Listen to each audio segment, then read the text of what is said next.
Welcome. In this video I'm going to show you how you can perform a Cochran test for means using Python, using Jupyter Lab in this case. Notice this is not about the Cochran Q test. It's also not if you should use this test. It's only on how to show how you could perform the test if you wanted to.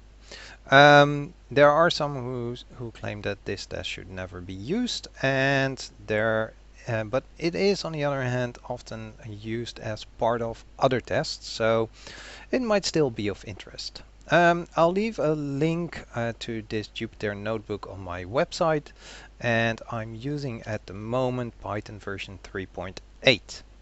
So to show you how it can be done, I'll first need to load some example data. So I'm going to use pandas for that, and then the read CSV file. So as you can see, there's quite some data in here. Not that much, only 50 columns. But I only want to use the location and the overall grades. So I can use pandas for that. And so I have different locations and different grades. Now to perform the test, we're interested to see if these different locations actually have different averages or not. Now, unfortunately, I didn't find any library that can do it, or perform this test, so I'm going to be using pandas to help me with some of the work, and I will need to go over all the different formulas. First, I need the sample sizes for each category. Luckily, I can use the count function from pandas for that. So there were 16 students from Diemen, 19 from Haarlem, and 13 from Rotterdam. We also need the average for each category. So let's use the mean function for that. So the average for Haarlem, for example, was about 52. That's on a scale of 0 to 100 in case you were wondering.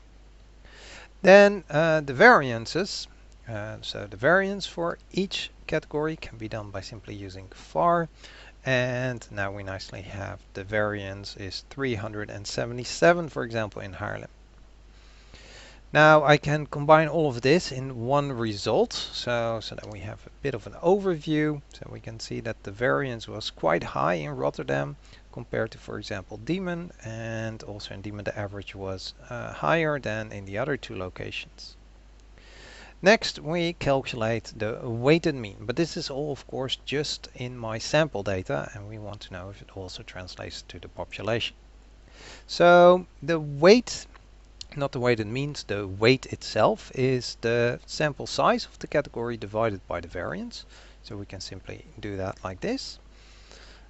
So now we have the weights, but these don't add up to a 1 or 100. So what's often done is that they actually get divided by the total so that they will add up to 1. Now we can do that by simply taking the weight and divide it by the total, and we first then sum the total. So we can use the sum to get the total and then use that to divide each weight by that. And these h values now nicely add up to 1. We can calculate a weighted mean now by taking this adjusted weight, the h, and multiply it with each sample mean.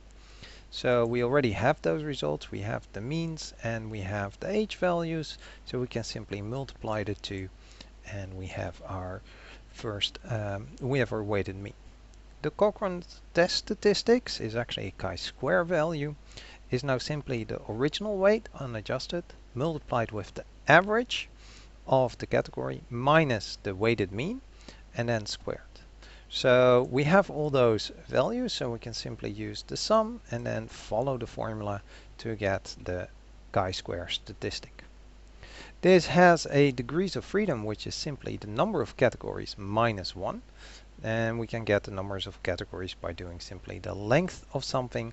So in this case, the length of my results data frame. And we now should have our k. Let's also show it, k and df. So we now have k is 3. We have indeed 3 categories, and 2 is then 3 minus 1 in this case. Now the chi-square distribution we can find in the SciPy module. It has a chi-square function, so we first load that in. So I'm going to use from SciPy stats the chi-square. If you've never used SciPy before, you probably first need to install it. And then we can use the so-called survival function because we actually want the right tail rather than the left tail values. So I feed it the chi-square value and the degrees of freedom.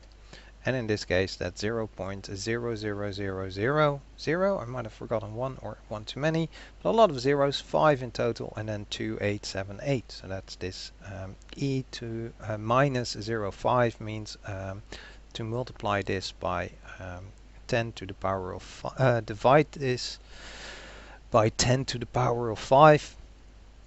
To get your result. So that's really, really small. It's below the 0.05 usual threshold. We therefore reject usually the null hypothesis. That one is that they're all the same, or all the means are the same. And so at least two of them should be different. In the appendix, I'm not going to explain this all in the video, but you can read it in the file. If you like to avoid pandas, that can be done. You then first need to convert my pandas things to a actually list. So now I have all the scores as lists, one for each category. And I also need the K. I can just hard code that. But then I can simply use all the same steps again, but have to loop over everything each time. So that's being done in all this part of the code, but in the end it should give me the same results, as you can see.